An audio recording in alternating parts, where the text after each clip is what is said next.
অনেক কিছু মনে পড়ছে। আজকে আসিলাম 22 জন, এখন আছি 4 জন। কি এর লেগে আছি? কারণ আমরা ভালো কাজ করছি বলেই দুনিয়াতে আল্লাহ পাক রাব্বুল আলামিন সুস্থ সবল ভালো রাখছেন। যদি আমরা খারাপ কাজে লিপ্ত থাকতাম তাহলে ওই যে 22 জনের মধ্যে 4 জন 2-3 বছরের শেষ, মানে শেষ মানে কি ফিনিশিং, এখন কবরে। আমরাও তো দুনিয়াতে বাচ্চা থাকবো, এটা কোনো বড়াইয়ের কথা না। আমরা একদিন মরে যামুগা, কিন্তু যেটা জেনুইন কথা এটা না কয়ে তার আমি পারি না।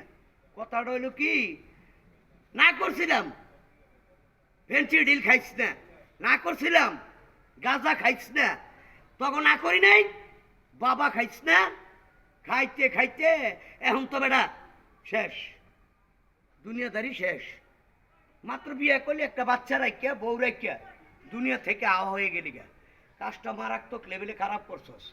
এইভাবে একটা মানুষ বাচ্চা থাকতে ভাই পারে না, যেটা জেনুইন কথা, বাস্তব কথা।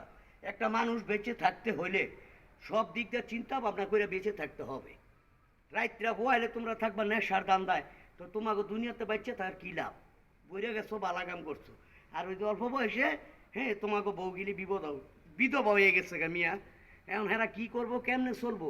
এই কথাটা যদি আগে চিন্তা ভাবনা করতা তো এই আতালে ভাতালে চলতা না, আর ভেঞ্চি খাইতা না, গাঁজাও খাইতা না, বাবাও খাইতা না। ভিডিওটা যদি ভালো লাগে ভাই লাইক কমেন্ট শেয়ার করবেন, আমার পাশে থাকবেন মিয়া, কথাটা মনে রাখবেন।